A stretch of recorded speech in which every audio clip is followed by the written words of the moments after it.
আসসালামু আলাইকুম রহমতুল্লাহি বারকাতুহু। প্রিয় দর্শক, বাংলাদেশের জন্য অনেক খুশির সংবাদ। ডক্টর ইউনূস সরকার আসার পরে শুধুমাত্র কি এই তার গ্রামীণ ফোন, গ্রামীণ বিশ্ববিদ্যালয়, তারপরে তার ট্যাক্স এগুলোই মাফ করছে না, বাংলাদেশের জন্য কিছু করছে।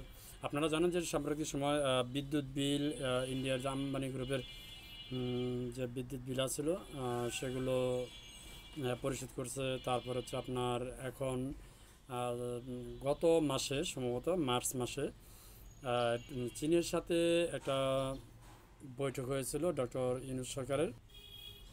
সেখানে বিমান কেনার কথা বলা হয়েছিল। তো এখন এই চুক্তিটা অলরেডি মানে পুরোপুরি ক্লিয়ার হয়েছে। আসুন বিস্তারিত দেখি। 20টি ভয়ঙ্কর জে-10 যুদ্ধবিমান কিনছে বাংলাদেশ সরকার। খরচ পড়বে 27,060 কোটি টাকা। যাই হোক, এই উদ্যোগটা আমার মনে হয় অনেক ভালো, কারণ এরকম যুদ্ধ বিমান বাংলাদেশে আসলে নেই। এগুলো চীনের ঠিক আছে, কিন্তু এগুলো ওই যে দ্বিতীয় বিশ্বযুদ্ধের যে ভাঙ্গারি পরে থাকা যে বিমান, সেগুলোর মধ্যে না। আপনারা জানেন যে ইন্ডিয়া এবং পাকিস্তান যে যুদ্ধবাদ ছিল, সেই যুদ্ধে ইন্ডিয়ার যে আপনার বিমানগুলো ধ্বংস করছে এই জে-10 যুদ্ধ বিমান দিয়ে ইন্ডিয়ার বিমানগুলো ধ্বংস করা হয়েছে।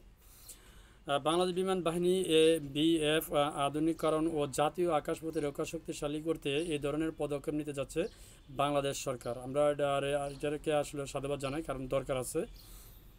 এই মাল্টি রোল যুদ্ধ বিমান কেনার উদ্যোগ নেওয়া হয়েছে, যার মোট ব্যয় ধরা হয়েছে 220 কোটি মার্কিন ডলার, বাংলাদেশি মুদ্রায় প্রায় 27,060 কোটি টাকা।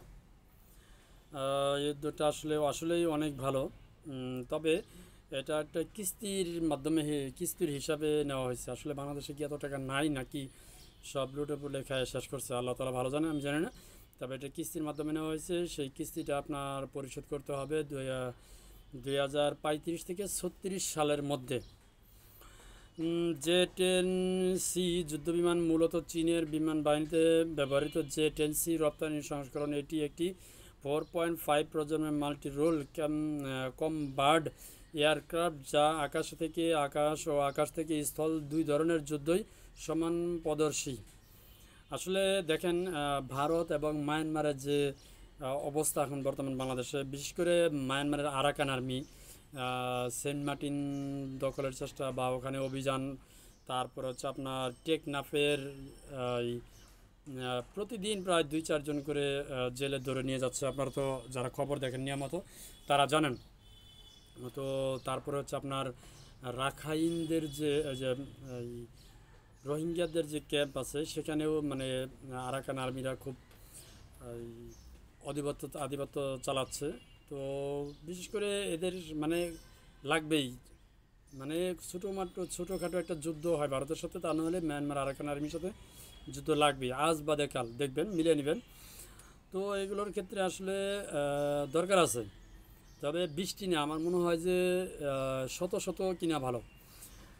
তো ডক্টর ইউনূস স্যার অনেক ভালো একটা উদ্যোগ নিচ্ছে। আসলে যে সরকারি আসুক, আবার মনে হয় প্রতি বছরই এরকম একটা উদ্যোগ নিয়ে 50টা করে যুদ্ধ বিমান, মানে অত্যাধুনিক যুদ্ধ বিমানগুলো কিনে রাখা ভালো।